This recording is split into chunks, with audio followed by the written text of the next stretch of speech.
Good afternoon. My name is Mojibur Doftori. Warm welcome to virtual international conference titled China's Persecution of Uyghur Muslims, the Silence of the World. It is jointly organized by European Bangladesh Forum, EBF, International Human Rights Commission, Geneva, Switzerland, and its media partner is British Bangla News TV, London. This is the follow-up virtual conference by the same organizations and media partner on the same Uyghur issue held in 19th November 2020. You are watching this program in Facebook and YouTube Live of British Bangla News. Our viewers can send questions, comments in comment section of Facebook and YouTube Live that will be answered by our distinguished guests in Q&A session. Now, I am inviting our distinguished panel in the live program. Please welcome Mr. Dolkun Issa. Please welcome Mr. Dolkun Issa, President, World Uyghur Congress. You can unmute, please. Well, thank you very much. Thank you. It is my pleasure. And first, I would like to thank European Bangladesh Forum and International Human Rights Commission for inviting me to speak today and organize the wonderful event. I'm also very happy today. I share same panel with my longtime friend Harry von Bommel, and of course my friends and my colleague Omer Kanat, and also expert Tommaso, Virgili, and Dr. Doftori. I'm so glad to be here today.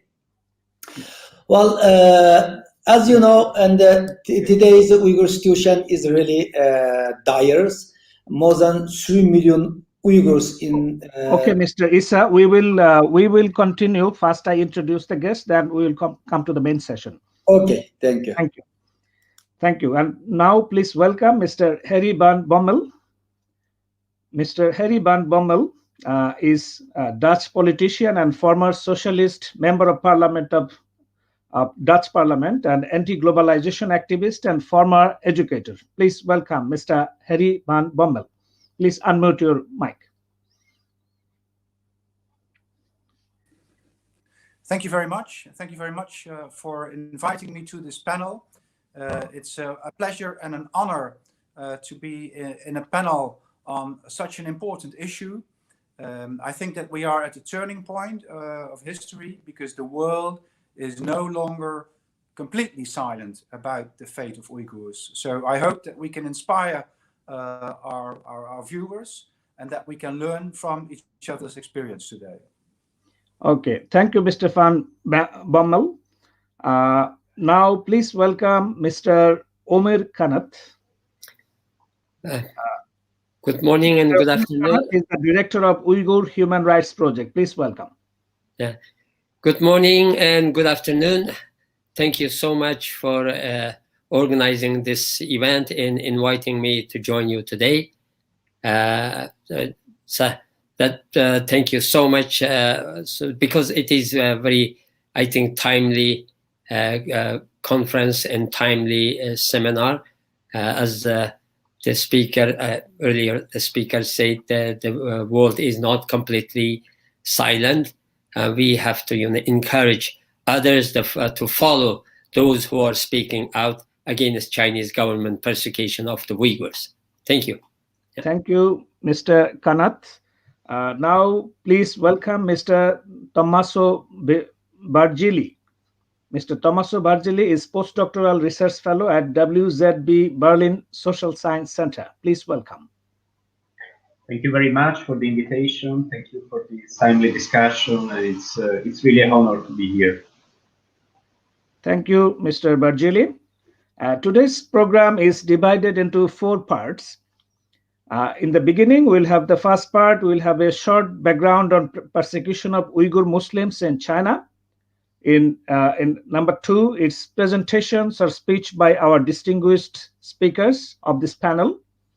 And third, Q&A session for 10 minutes if we get questions from our viewers. And at last, number 4 is conclusion of this conference. So Before we can now go to our background of this conference, the Xinjiang province in the northwestern region of China is home to Turkic-speaking ethnic group Uyghur, who are mostly Muslims. More than 1 million Muslims reported to have been arbitrarily detained in the region. The Chinese government has reportedly imprisoned more than 1 million people since 2017 and subjected those not detained in intense surveillance, religious restrictions, and forced sterilization. Amnesty International, Human Rights Watch, PAN International have many reports of human rights violation of Uyghurs by Chinese government. There are reports of forced detention of Uyghurs in a systematic way in specially designed camps and torture. Today's virtual conference will discuss the issues and draw the attention of the world community, including Europe, to protest against the repression of China against its ethnic minority community. As you know, we have 4 speakers as our distinguished panel today. Now I request Mr. Omer Kanat, Director, Uyghur Human Rights Project, to give his presentation. Mr. Kanat, the floor is yours. Oh, thank you. Thank you so much.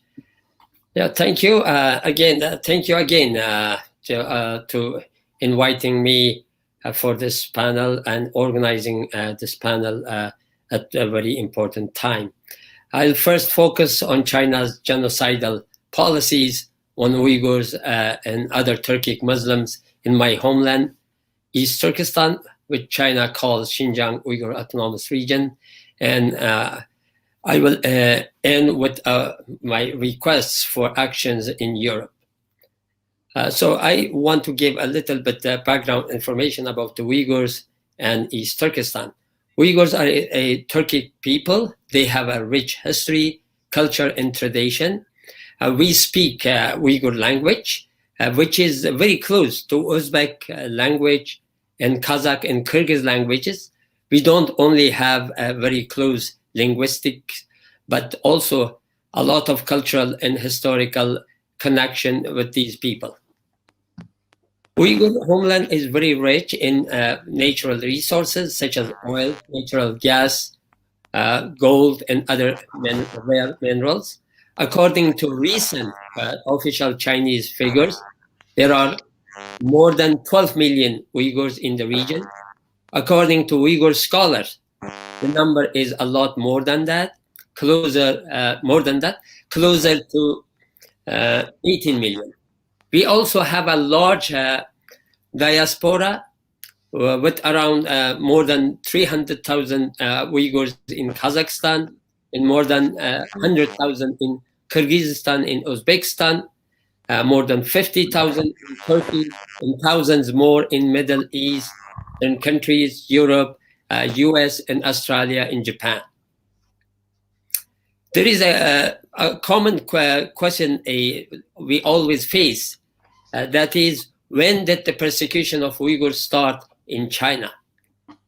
Persecution of the Uyghurs has been going on for decades, ever since the Chinese occupied in East Turkestan in 1949. They have been trying to destroy Uyghur culture, history, language, and tradition. It started with a systematic assimilation policy, but since 2017, this systematic assimilation policy turned into a cultural genocide. Today, it is a pure genocide. This has been recognized, as you know, by US government, parliaments of Canada and Netherlands, many independent scholars, legal experts, and genocide prevention organizations. I would say that the real turning point was 2009. On July 5th, 2009, thousands of Uyghurs, mostly students, peacefully demonstrated in the capital city of Urumqi, asking for justice. But this peaceful demonstration turned into a bloody incident because of the Chinese security forces' brutal treatment of the demonstrators. According to Chinese official reports, during this clashes, 197 people died and more than 1,700 people injured. But according to Uyghur accounts, hundreds of Uyghurs killed by Chinese police during the demonstration. Following the demonstrations, tens of thousands of people arrested, thousands of them disappeared. China has been saying that all minorities in the country were happy and lived in harmony. This event or this incident was proving the contrary. In 2014, China's Communist Party's General Secretary Xi Jinping visited East Turkestan and was very upset when he realized that the assimilation policy, Chinese assimilation policy, had failed, that Uyghurs were still Uyghurs. What is crucial to understand is the geopolitical importance of the region to China. Xi Jinping's project, One Belt, One Road, has Uyghur homeland as a gateway. It is a key region for the project. Given the importance of this project, China's government started to consider the Uyghurs a security threat that should be eliminated. Today, millions of Uyghurs are in concentration camps and suffering unspeakable trauma. Survivors have told us they are tortured, starved, raped, forbidden from speaking their language, given unknown drugs, subjected to forced sterilization and near constant political indoctrination. They are forced to say over and over again that my soul was infected with disease. I don't believe in God.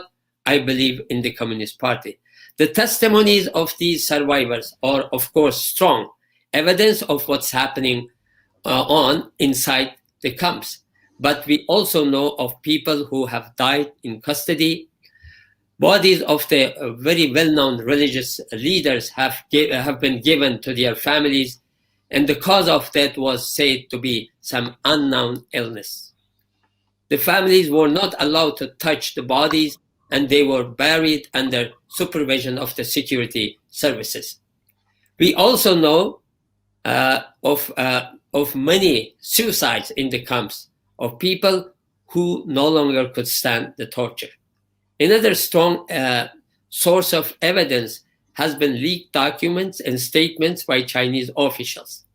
These leaked documents show clear instruction of security services are supposed to be treated, the Uyghurs. The purpose of the camps are clearly stated: break the Uyghurs' lineage, their roots, their origins, their connections. So we have lost touch with our families. All of us got messages 4 years ago saying, "Do not call me again." And they deleted us from their chats. So we don't know who is in concentration camp, and we don't know who died in custody. Arrests and sentences in prison are also rising. Thousands of people are being sentenced to 15 and 20 years without any reason. A Uyghur woman in the US recently learned that her sister was sentenced to prison after spending 2 years in the camps. The sister's crime: she prayed after their father died. She was sentenced for 7 years and later received another 10 years for having a copy of a Quran in her home. The Chinese government has been crushing our culture, tradition, and land. Our language is restricted in the schools, and our Uyghur books have been removed from the libraries. All signs of religious faith are punished. In October 2019, Uyghur Human Rights Project issued a report called Demolishing Faith and Destruction and Desecration of Uyghur Mosques and Shrines, showing mosques that have been destroyed. The Australian Strategic Policy Institute recently estimated that 35% of the mosques have been destroyed, and another 30% have been damaged since 2017. This has a severe impact in destroying shared community life in my homeland. The breaking of Uyghur families is shocking. Many Uyghurs abroad face the nightmare that their nieces and nephews, their grandchildren, or even their own small children were taken away to a state orphanage. They are forbidden to speak Uyghur and are raised as Chinese children. Probably they will be separated forever. Even if the camps are closed, we can never trace these children if they lost all their memories of their families. Uyghur people are also being subjected to mass prevention of birth. It is being called demographic genocide. In a few years, there will be likely a few Uyghur marriages and very few Uyghur babies born. It is a brazen plan to eradicate the Uyghur as a people. Anyone not in the camp is in an open prison. Uyghurs cannot choose where they work, who to marry, what to name their children. They are watched so that they do not pray at home. They are under constant surveillance and pressure from the CCP.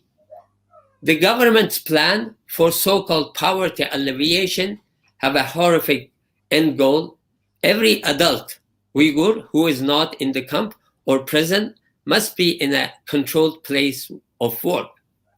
They are taken away from their businesses and farms and forced to work in factories where they can be watched closely by the Chinese government. According to a recent Chinese report, official Chinese report, 600,000 people have been already transferred from East Turkestan to factories in mainland China to work to be used as forced labor. Uyghurs outside the camps and forced labor factories are also subjected to daily political re-education and indoctrination in flag-raising ceremonies and the public singing of patriotic songs. Uyghurs cannot choose not to participate in these activities or they will be detained. High-tech surveillance completes the constant fear experienced by Uyghurs in East Turkestan. Cameras, checkpoints, and apps cover Uyghurs 24/7. But surveillance doesn't stop with technology. The Chinese government has also sent more than 1 million ethnic Han CCP members into Uyghur homes to spy and report on the families. Chinese propaganda calls it becoming family, but in fact, these Han Chinese cadres effectively destroy Uyghur family life. There is also emerging evidence of sexual abuse and rape in these situations. Uyghurs abroad suffer psychological torment and grief every day of their lives. We are living with trauma because of nightmares about our own family members, schoolmates, and friends. We are living with the knowledge that our people in our homeland are being erased step by step. Additional pain and suffering is added by the direct harassment by the Chinese government. Some Uyghurs abroad have reported being manipulated into spying on other Uyghurs for the Chinese government. The Uyghur Human Rights Project has also documented that the Chinese government is weaponizing passports in an attempt to lure Uyghurs back to the country where they face certain detention and torture. So what the European government can do, they can do a lot of things. As I mentioned, about 50 independent scholars, more than 50 genocide prevention organizations, and as well as some legal experts, US government, Canadian and Netherlands parliaments recognize the Chinese repression of Uyghurs as genocide.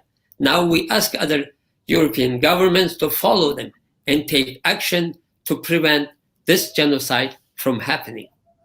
Imposition of Magnitsky sanctions by EU on some Chinese officials was a good step, but EU can expand these sanctions to other Chinese officials who are responsible for Uyghur genocide, as well as Chinese high-tech companies aiding surveillance and forced labor. It is time for the Security Council to act, actually. European countries can bring the issue to UN National Security Council, UN Security Councils. At the UN Human Rights Council, European governments should help mobilize the US and other countries to fight back against the Chinese government's denials and finally pass a resolution on atrocity crimes against Uyghurs over the past 4 years. Everyone should be shocked that such a resolution has not even been proposed so far. Please ensure that the European public pension funds do not profit from the Uyghur forced labor and surveillance. Stop European companies from profiting from the import of forced labor goods from the Uyghur region. We also ask European governments to declare a policy of never deporting Uyghur, Kazakhs, and other Turkic Muslims to China.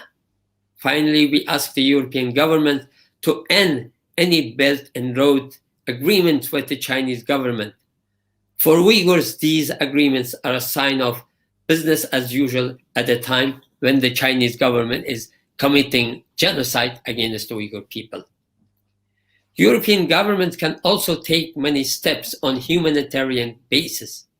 I would like to ask the European governments to create scholarships at their universities for Uyghur students abroad whose parents are taken into concentration camps or left with nothing, who are left with nothing. I would also like to urge civil society leaders in Europe to hold roundtables to discuss how European humanitarian organizations can help Uyghur refugees stranded in third countries. So far, they have received no help from international relief organizations. Thank you. Okay, thank you, Mr. Omer Kanat, for your valuable information to contextualize the situation in Xinjiang. Now, I am requesting Mr. Harry van Bommel, former Dutch Member of Parliament, anti-globalization activist and former educator, to give his presentation. Mr. Harry van Bommel, the floor is yours. Thank you very much. Please. Yeah, and thank you very much, Omer Kanat, for being so concrete about what the international community can do. My presentation is based on my experience as a foreign affairs spokesperson for nearly 2 decades in the Dutch Parliament. Right now, I work as a civil servant at local level, but I'm still active in international politics, especially when it comes to minority rights. And I'd like to make a comparison in my presentation with some other minority groups. I would like to suggest activities at 3 levels: the political level, which I'm very familiar with, the scientific level, but also at the popular level. Because as I said earlier, the world is not completely silent anymore, and more people are now getting knowledge about what is happening to the Uyghur people through publications and through media attention, but also through political attention. As was mentioned by Omer Kanat, end of February, the Dutch Parliament adopted a resolution to label the persecution of Uyghurs as genocide. The Netherlands is the first country in the European Union to do so, and it follows the example of Canada and the United States. In the case of the Netherlands and Canada, these resolutions state the position of parliaments, not of the governments of these countries. The Dutch Minister of Foreign Affairs has acknowledged the fact that severe human rights violations take place against Uyghurs, but he does not want to speak of genocide, not until the United Nations qualify the treatment of Uyghurs as genocide. When we look at the definition of genocide in the UN Treaty to prevent genocide, the Treaty of 1948, The treatment of Uyghurs by China must be labeled as genocide. The purpose of China is definitely to partially or totally eradicate a national, ethnic, or racial group, as is mentioned by the former speaker and also acknowledged by a group of international scientists. The country, the Netherlands, is host country to the International Court of Justice. It would suit my government to form a coalition of countries to try and build a legal case against China because of the genocide that is being committed. The Minister of Foreign Affairs, however, is only prepared to discuss the Uyghur case with his European colleagues. This can be considered as a first step on a long road to international recognition of this genocide.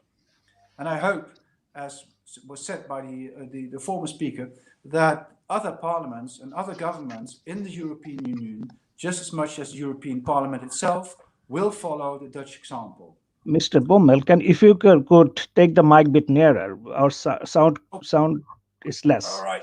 Yes. Yeah, okay. please. I will try and do so. Maybe I should speak up a bit. Is this any better? Can be. Can you make a bit better? Yeah. Yeah. Well, I'm not sure. Okay. Continue, please. Yeah. Okay. Supporters of the Uyghurs throughout the European Union should start petitioning their national governments in Germany, in Belgium, in France. They should follow the Dutch example and have resolutions adopted to label the mistreatment of Uyghurs as genocide. Here, the World Uyghur Congress could be of great importance. The Dutch resolution should be translated in all European languages and be brought to national parliaments. I would like to ask Dolkun to reflect on this, because I think that the World Uyghur Congress is in place in several European countries and in Brussels, and therefore it could facilitate this process. Because if the first step would be for national parliaments to adopt a resolution calling the genocide on Uyghurs a genocide, then national governments cannot wait and cannot step back and do nothing. A second initiative could come from scientists. Scientists in the United States of America, the United Kingdom, and the Netherlands are studying the legal issues that are at stake. Wouldn't it be wise to form an international think tank to build a legal case against China? I know the British legal expert Alison McDonnell published an important report stating that in a central-led country such as China, it is impossible for the government not to be aware of and not to be responsible for what is happening to the Uyghurs. Such a large-scale human rights violation can simply not happen without the endorsement of the central government in China. The different scientific views should be brought together in a publication that could be brought to the United Nations and could lead to a discussion in the Security Council. A third initiative could be a popular one. If we compare the interest of the general public, then if we compare the interest of the general public, then we must conclude that we are doing something wrong. The widespread sympathy and support for Tibetans and Palestinians is well known. Why is it that the Uyghurs do not get the same support? Yes, today newspapers write about the Uyghur case more than ever before, but the general public is still not well informed, let alone mobilized to speak out on behalf of the Uyghurs. Why is this so, and what can we do about this? Whenever we see demonstrations in front of the Chinese embassy in my country or in the capital city, it is only Uyghurs we see. How can we get ordinary citizens involved in these demonstrations? This is an important question. If we want to ensure that our governments take a stronger position, in the Netherlands, we started a Facebook group called the Uyghur Support Group Netherlands. So far, this group only has 387 members. And I see it as my personal responsibility to ensure that this group becomes much bigger and that it does not only consist of Uyghurs, but also of my fellow Dutchmen. Today, I hope we can share ideas on how to get the Uyghur case more prominent on the public and political agenda. Thank you very much. Thank you so much, Mr. Van Bommel, for your important speech. Now, I request Mr. Dolkun Issa, President, World Uyghur Congress, to give his presentation. Mr. Issa, the floor is yours. Thank you very much. I thank also Harry and Omer Kanat. They both did very excellent presentation. Before I speak, I would like to make some correction, some terminological correction, because we have to know before. First, name of my country or land is, we are prefer use East Turkestan, because Xinjiang is colonial name. 1949, Chinese Communist Army occupied this country. Xin is a Chinese name. Xin is new. Jiang is border territory. It is mean new border, new territory. So East Turkestan people, Uyghur people has never accepted this name. So internationally, officially called Xinjiang Uyghur Autonomous Region, but the East Turkestan people, Uyghur people call this place name is East Turkestan. This is one thing. Secondly, we are not minority on land. Actually, Chinese government intention is Uyghurs being a minority in East Turkestan. And if you compare the population, the whole population, whole the world, whole the nation is minorities and Chinese people, China, because China is 1.5 billion people. So East Turkestan, Uyghur is the majority for the East Turkestan. This is the second term. We are not minority. Third is persecution. This is the I already mentioned Binkesh for this conference, this panel.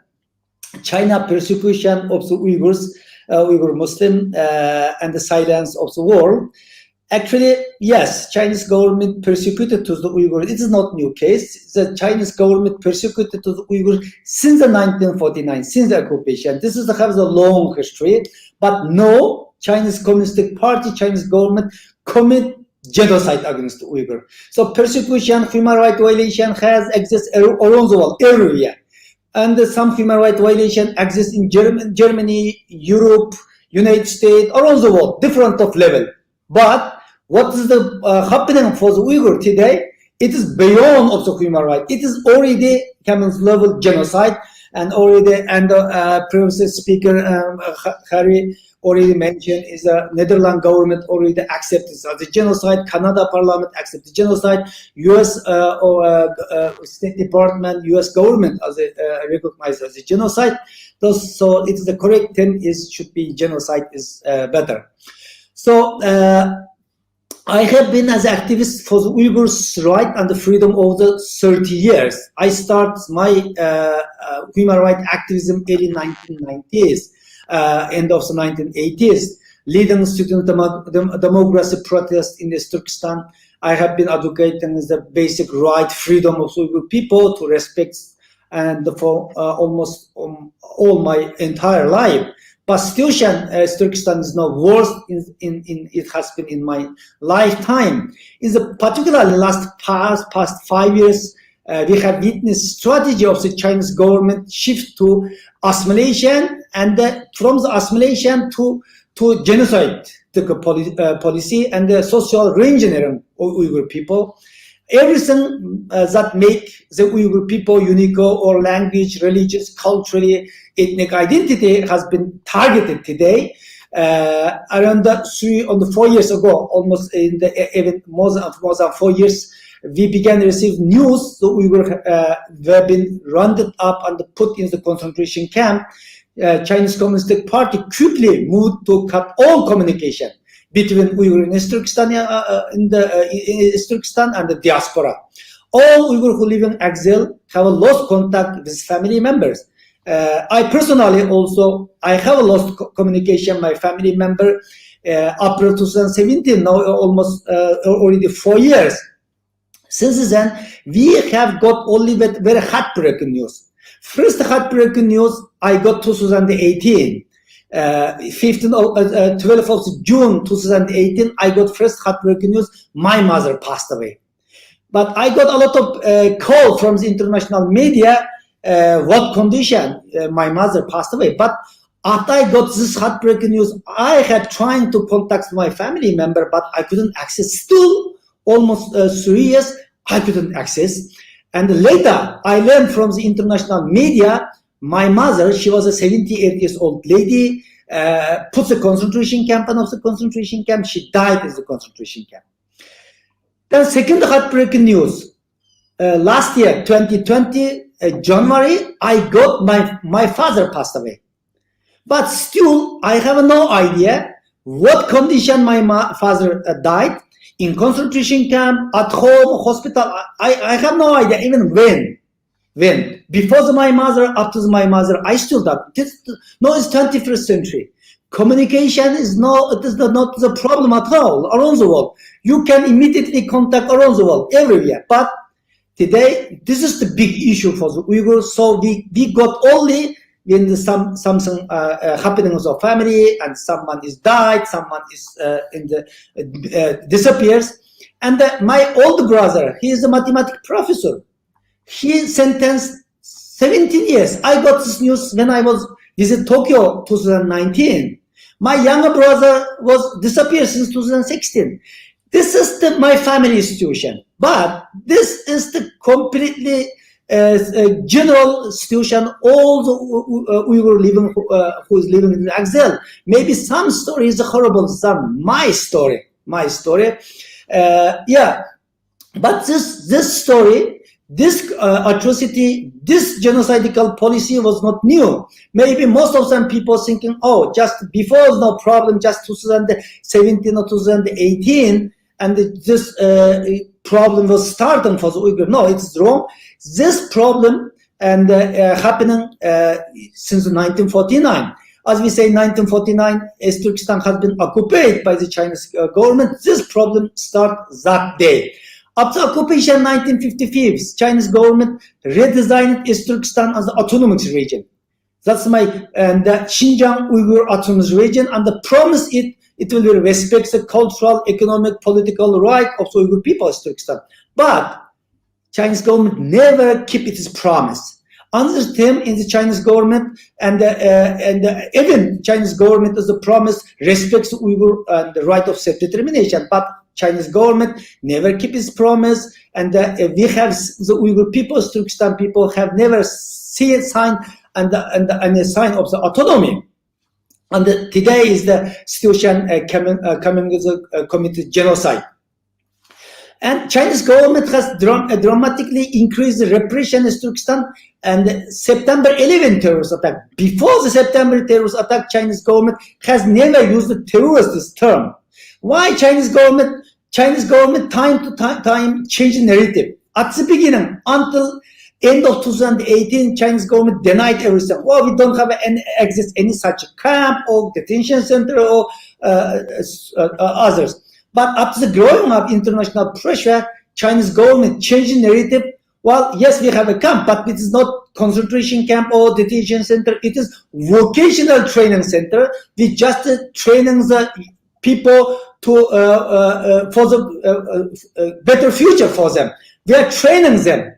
But as Omer Kanat say, they are already Uyghur Human Rights Project, some other Human Rights Watch. This is all international organization, already well documented. Couple of hundred Uyghur professors. For example, president of the Xinjiang University, Tashpula T, who was the president of Xinjiang University, he got a PhD in Tokyo.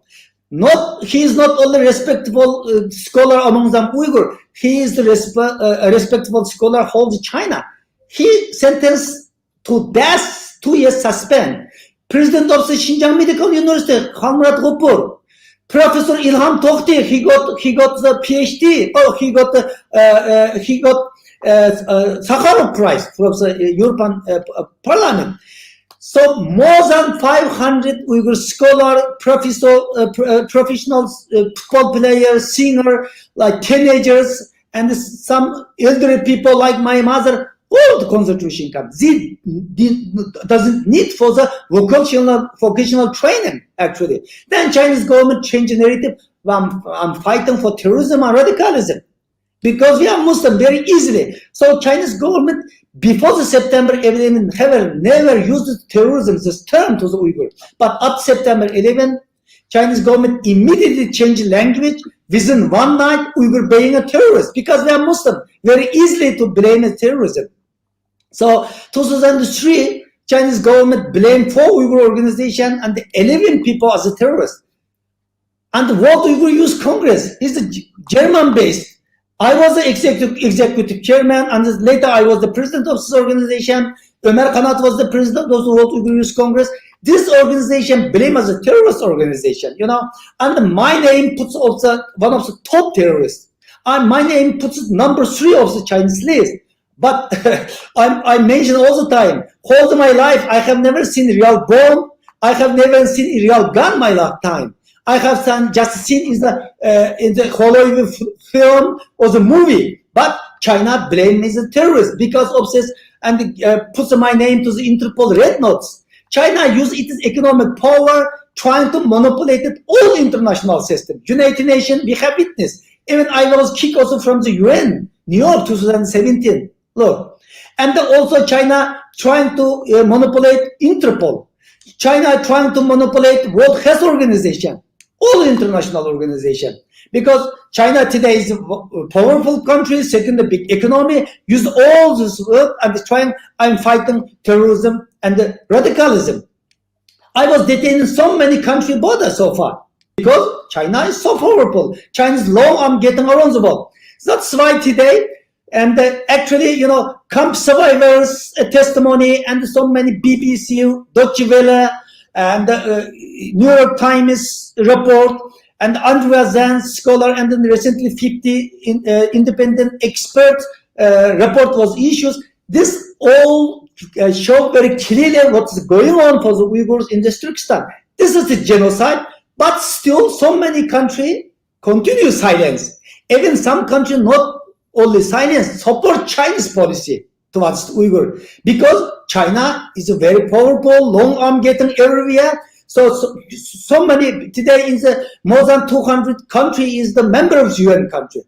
Only around 40 countries speaking out against the Chinese government today. But rest also more than 160 countries continue silence. Even some support Chinese genocidal policy towards the Uyghur. This is the really shame today. And today Chinese government, we want to hold the world. And today Uyghurs, yes, we lost everything, but we never lost the hope. But today, Chinese Communist Party not only threatens for the Uyghur, Tibetan, Chinese Democrat, Falun Gong, Mongol people. Today, Chinese and all the whole world have witnessed what was going on in Hong Kong. Hong Kong democracy over. Hong Kong democracy over.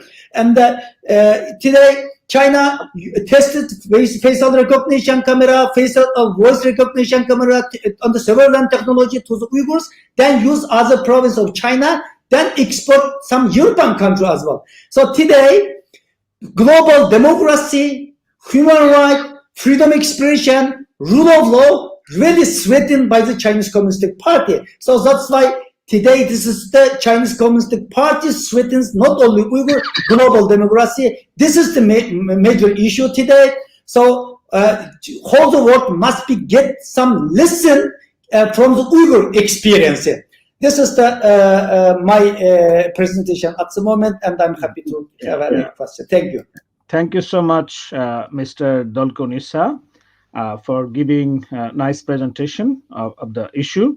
In recent time, the behavior of Chinese government on Uyghurs have been described as genocide by United States, Canada, and Netherlands. A couple of weeks ago, Dutch Parliament discussed on the issue. Would you please tell us about this discussion, Mr. Issa? Please unmute. Yeah. So, and the Canada Parliament passed this atrocity as a genocide, officially recognized. At the beginning, U.S. State Department, one day before, left Secretary Pompeo and declared it is the genocide. Then is the Canada Parliament accepts this. Then the Netherlands Parliament accepts this. This is the very positive step so far. But still, most of some European country and they hesitate or silence because of the economic interest. Because of the economic interest, today only I can give you the example. Germany has more than 200 billion trade with China. This China. Today, so many Chinese, German company, European country continue make business with China. Today, China is the second big economy. 30 years ago, 20 years ago, China is not the superpower. That time, China cannot ignore international pressure. I told already, this atrocity was not new. This atrocity started 70 years ago, but China a little bit caution from the international pressure, cannot ignore it all the time. But since Xi Jinping took the power 2014, and he tested all the time, he didn't implemented genocidal policies within one day, step by step, testing whole the world, you know, since 2016, kept all the communication between Turkestan to the outside, collected passport, and they kept all the international transportation from Ürümqi, capital of Turkestan, from Ürümqi to Istanbul, to Islamabad, to Dushanbe had a direct flight. Then kept it and collected all the international transportation and kept the communication. Then tested Muslim world, you know, collected Quran, and the banned fasting and forbidden fasting, and also changing name even. Today is a Muslim name also forbidden. Aisha, Musa, Isa, Muhammad, this all name was forbidden. We cannot give the children today. Then testing whole the Muslim world, then the distant country, then no international reaction. World Uyghur Congress, some other Uyghur organization, Uyghur activists, repeatedly speaking this, brings this issue to the United Nations, European Parliament, different country, but very little reaction for this, even international media also. Very little reported, but mostly silent. Then China, okay, I'm strong, good enough, nobody and the comfort, nobody against me. Then China, within 2016, very openly take off the mask, then implemented genocide against the Uyghurs. This is the story. So that's why today, and most of some company, Western country have the competitive forces because China is coming this level because of the Western money, Western technology, US money or European money, European technology. That's why now it's today, situation has changed. 30 years ago, 20 years ago, China needed Western technology, Western money, but today, Western country, developed country needed Chinese market, Chinese technology, Chinese production. So China saying, okay, everyone depend on me, I can, and very openly implemented just this policy. That's why we call them whole the Western country should be set up coalition. This is the obligation. This is legal and the moral obligation. Because democracy protects human rights, rule of law, freedom of expression is basic value of the Western democracy, European democracy. But we have witnessed, we have seen so many countries continue silence, even ignore this value. If you ignore this Western value, democracy, rule of law, and the human right, then it is no different between Chinese Communist Party regime. So it is the obligation today. That's why we are we have seen some movement, of course, European Commission also, and the first time since 1989, and the sanction to the Chinese government, high-level Chinese. On Monday we will see, and there is the name of the Chinese high-level official. This is the first step. U.S. government already sanctioned against the Chinese high-level official, Communist Party, some Chinese company as well. But European countries moved very slowly. But we have seen at this first step, we believe this European, United States, and the particularly Western democracy must be set up coalition. So the coalition, it is already too late, but it is the good time to set up coalition, really take some action. Okay, thank you so much, Mr. Issa, for your answer to the question. Now, I request Dr. Tommaso Virgili, Senior Researcher, WZB Berlin Social Science Center, to give his presentation. Dr. Virgili, the floor is yours. Thank you very much, and thank you to the European Bangladesh Forum for raising the voice against the genocide of the Uyghurs. I have to say that it's very difficult to speak after Mr. Issa, because his chilling account reminds us that we are not talking about numbers, we are not talking about international relations only, but we are talking about men, women, children who are killed, tortured, raped, put in concentration camps just for their identity. And this is something as atrocious as unbelievable. And I say unbelievable not because I have a particular faith on the progress of the humankind, but because seeing that this can happen in the 21st century in front of the entire world, and now, as the previous speakers were mentioning, we know what's happening. Brave journalists have made very serious and credible inquiries, human rights organizations, governments and parliaments have called this a genocide, and they've proven this claim. In spite of this, China, as the previous speakers were mentioning, is so powerful from an economic point of view that this power reflects on the political and international relation aspect. I think nobody is innocent here, but there are some actors that are behaving even worse than others, I would say. I think that it's quite encouraging to see that in the US we have a continuity between the Trump administration and the Biden administration. The American government has recognized what's happening to the Uyghurs as a genocide, and it has also taken concrete action dependent on these. For example, they have blocked the import of cotton and tomatoes. I would remind that cotton from China amounts to 20% on the entire world need. And the big part of the collection and production of cotton comes from East Turkestan, where forced labor of Uyghurs is employed to produce it and then to send it abroad.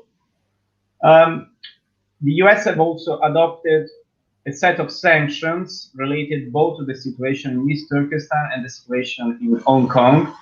And they have tried to reinforce the anti-China axis in the Pacific with Japan, India, Australia. And they have also tried to do the same with Europe. Just after he took office, President Biden, at the Munich Conference on Security, invoked Europe's commitment to react against China, China's aggressiveness, China's human rights violations. Unfortunately, the answer has been very, very disappointing on the part of the European Union as an institution and on the part of member states.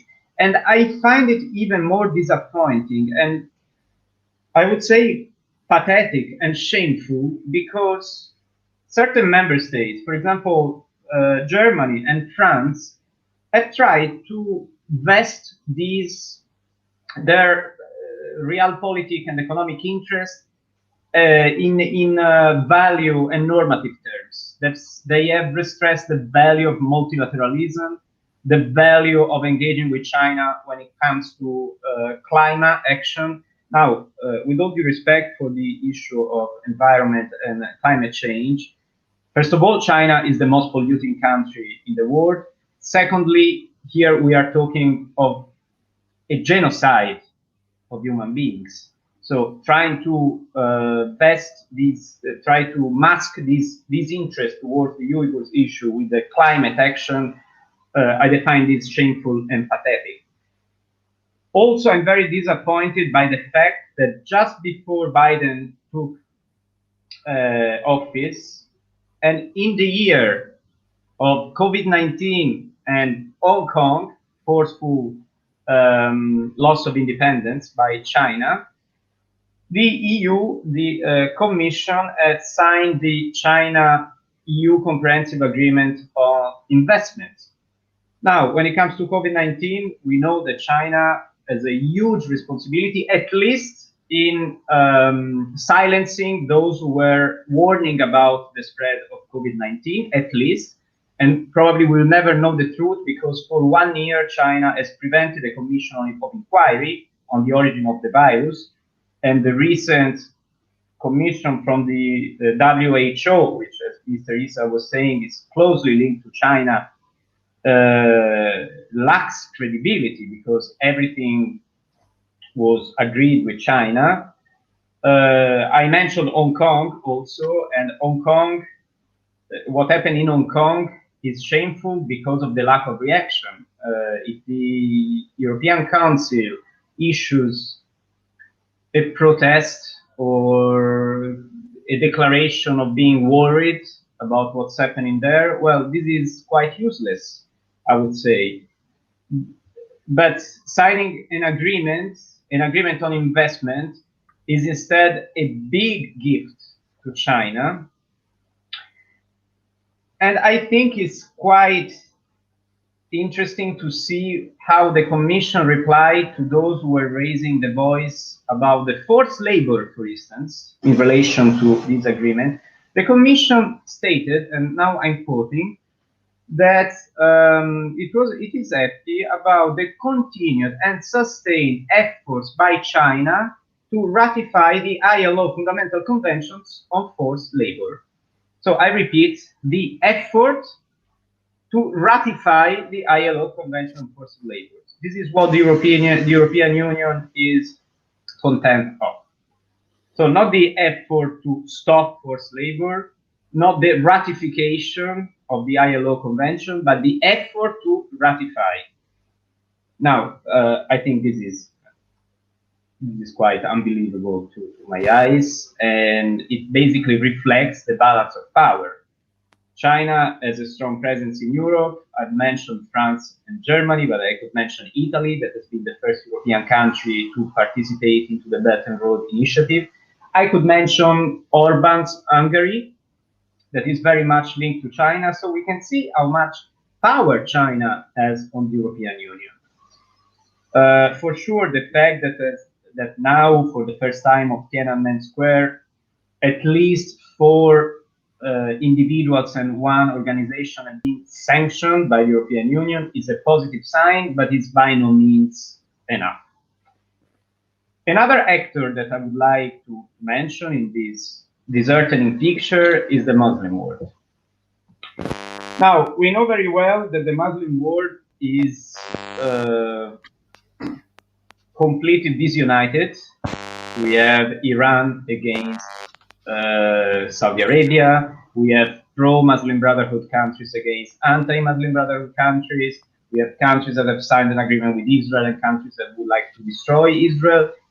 But at least one should expect that since Uyghurs are massacred because of their religious identity, people can be put in the concentration camps just because they pray, they wear a veil, they fast during Ramadan. So one could at least expect that on this issue, the Muslim world would be united in denouncing it. Well, the Muslim world, indeed, it is united, but it's united in being silent in front of this issue. An exception was, until 2009, 2010, Turkey. Erdogan called the massacre of the Uyghurs a genocide, and there were even ministers at the Turkish government calling for a boycott of China's products. We should remember again that Uyghurs are a Turkic population, and so this raises in Turkey both the religious and also nationalistic feeling. But after Turkey participated into the Belt and Road Initiative, received, I think, 5 billion euros of investment, all of a sudden, not only the issue of Uyghurs disappeared from the governmental dossier, but we have also news of Uyghurs being deported from Turkey. And recently, Uyghur activist at the Turkish parliament was censored while she was trying to raise the voice against the genocide of the Uyghurs. Another example is Iran. Iran has recently signed an agreement with China, not only of an economic nature, but also the military nature, and this should very much concern the West. Another example is Egypt. Egypt received, according to estimation, between 16 and 20 billion US dollars in the form of loans, investment, and development projects. And what's the result? The result is that Human Rights Watch has documented the Egyptian government raiding dormitories where Uyghur students were and sending them back to China upon a request of the Chinese embassy. On the other hand, we have Qatar. You could mention Qatar. Al Jazeera is, or was until very not so long ago, the only Arab media in China. So these are a few examples of how the Muslim world is reacting against this issue. Even those organizations like the International Union of Muslim Scholars, Al-Qaradawi, all the Muslim Brotherhood Network, that it's so vocal in denouncing the Islamophobia of Charlie Hebdo's cartoons, in denouncing and inciting violence because of the Danish cartoons, denouncing Islamophobia of the French law against the veil. They've issued a very timid stance on the Uyghur issue, and they avoid very much to be involved in the problem. So now to go to the conclusion, what can we do? What the world can do? Much has already been said during this conference. For sure, raising interest, and as Mr. Van Bommel was saying, also trying to bring the attention of people to this issue, not only of government, is absolutely important. Apart from that, for sure, the balance of power is as such that we cannot imagine something forceful. We have seen in history, in recent history, humanitarian interventions when gross violations of human rights occurred. This is clearly not the case. It's not the case for moral reasons, but it's the case for very practical reasons. China is too powerful. There are still things that can be done. At the European level, for instance, there are discussions on the approval of legislation against forced labor, specifically due diligence, against importing products that have been issued because of forced labor. We still don't know whether this will apply or not to the China-EU investment agreement, by the way. In any case, this should have been approved before that agreement, in my view.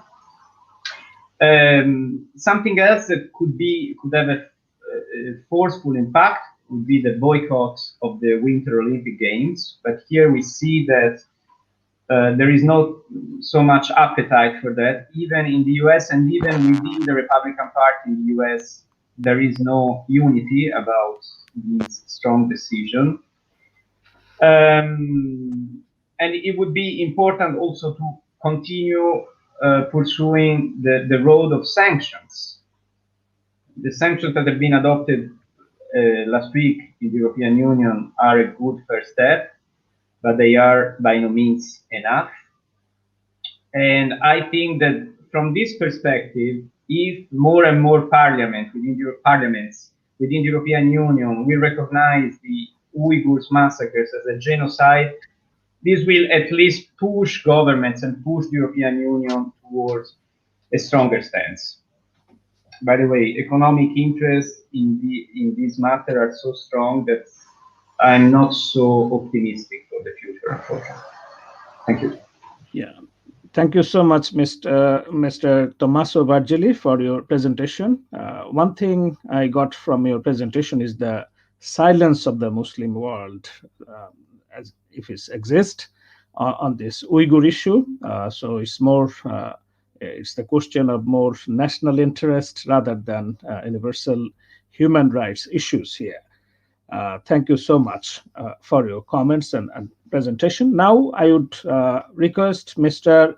Dolkun Issa, President of World Uyghur Congress, to give his last moment talks for 1 minute max. Well, thank you.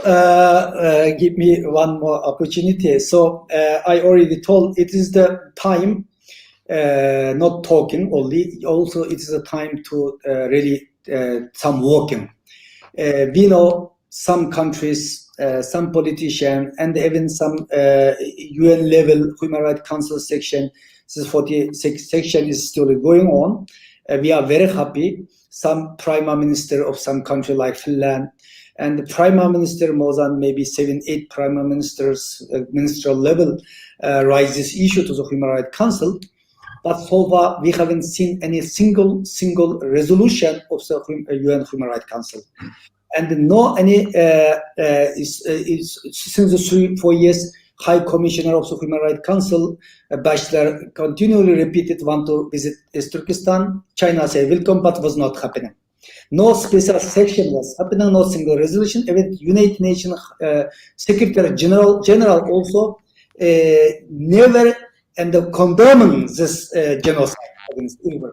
So it is a time really all the country and particularly democratic nations set up the coalition and really take some concrete action. No act, no action, and just raise this issue and the other side continue make business, then change nothing. So that's why I ask all the world stand with us together, show the solidarity, and really take concrete action and the possible sanction in the only way to stop this genocide. It is not only benefit for the Uyghur, it is benefits for all the human being. If we, up to 20 years later, if situations still continue going on, up to 20 years later, China will be one of the first economy, and we have to think what kind of world we will be living. This is really terrible. At that time, whole the world being this disaster. Thank you. Yeah, thank you, Mr. Issa, for your last moment comments. Now I request Mr. Harry van Bommel for giving his last moments comments. Thank you very much, Mr. Doftori. I will try and act as I suggested to others as well, and I will look for contacts in Germany, in Belgium, in the United Kingdom, countries that are close to the Netherlands, politically, but also geographically, if I can find supporters to get in touch with national parliament of those respective countries, to follow the Dutch example and the Canadian example, to at least have national parliaments as a first step in acknowledging that what is happening in East Turkestan is a genocide indeed.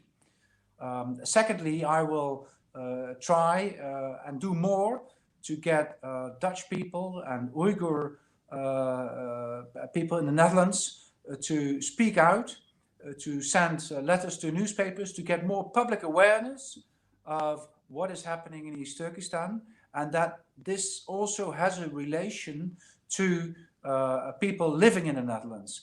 Because the story of Mr. Dolkun Issa's family is also the story of many Uyghurs in the Netherlands.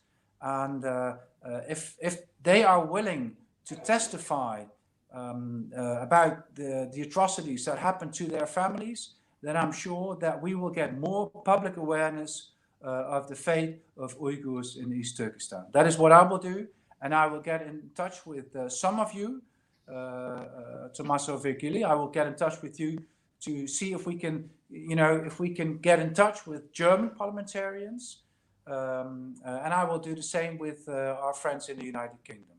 Thank you very much. Thank you, Mr. Van Bommel, for your comment. And now I request Mr. Omer Kanat to give his last moment speech. Please unmute your mic, please. Unmute your mic, please. Yeah. So what's going on in East Turkestan against the Uyghur people? is a pure genocide. So it was, proved by the research of the scholars. Legal experts also agree on that.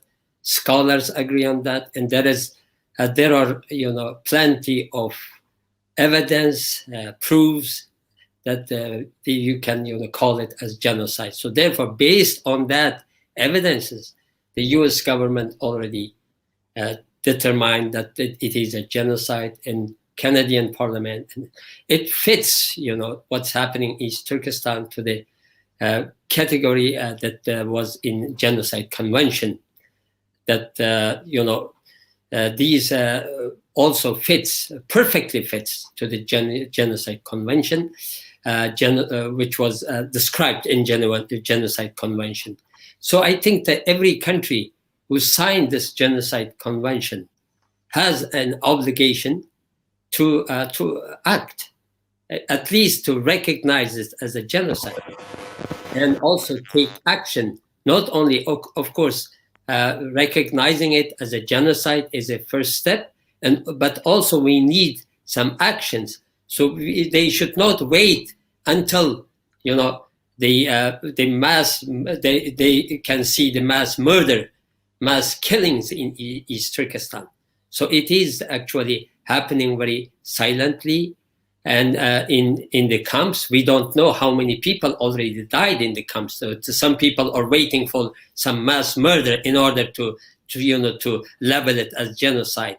So genocide it's not necessarily mass murder, but the conditions that lead to this destruction and elimination of a people, of a ethnic identity. So the government, I ask the government to do what they promised to do. Never again. They promised never again, but never again is happening again in East Turkestan.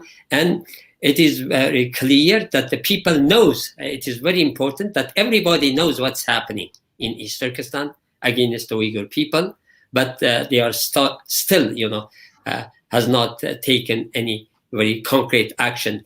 It should be a coordinated action. We can stop China with coordinated actions of international community who believe in never again, who promised never again and who mean to never again. Thank you. Yeah. Thank you so much, Mr. Kanat. I take this opportunity to thank you all for our distinguished guest for giving your valuable opinion to elaborate, to elucidate the whole issue. Now, I will summarize the key points of today's discussion by our distinguished guest of this conference. The first thing is it's a cultural suppression or cultural genocide by the Chinese government against the minority group Uyghur Muslims. The other issue is vocational training centers. Government is telling that they are putting vocational training center. Others are calling it internment camps in the name of re-education, and which seems like reminiscence of Gulag or Nazi concentration camps. And also there are questions of allegation of engaging Uyghurs into forced labor, which is a gross violation of international human rights. Those not detained are forced to intense surveillance, religious restrictions, and forced sterilization. It's hard to believe that we heard about the Second World War, then Gulag, and many other atrocities all over the world. That happened long, long ago. And it was not the digital age. And these allegations, what we are hearing from distinguished panels and from international human rights organizations, these are appalling because this is the digital age. We are living in a very, very connected world. And this is completely unbelievable that it can happen in front of our own eyes in this connected age. And those all are against internationally agreed principles of human rights, as I mentioned earlier. And what we hear that there is no due process are followed in incarcerating large population groups without following any kind of due process. Usually, under the rule of law, you have to, if you detain one person, you have to follow the due process. That's a must. And you cannot punish an entire ethnic religious group for who they are. This is cultural rights. This is appalling. And what has been done in Uyghur for Uyghurs against Uyghurs are international human rights violation, and it is also the violation of civil and cultural rights under international obligation. Many of those, China is a state party, definitely. So I believe that China is a great civilization. It has long history, culture, and civilization, and it is also a great economic power in the contemporary world today, and it is also a military power. So being a great power hands over greater responsibilities. It's time for Chinese government to reflect on its actions on Uyghurs and change its course towards Uyghur Muslims. It's never too late to do so, to make the corrective measures. As we are European and global citizens in a connected world, in a digitalized world, it is our responsibility to raise our voice against atrocities anywhere in the world. It will help us avoiding future tragedies and catastrophes in the world, for us as well as our children and grandchildren.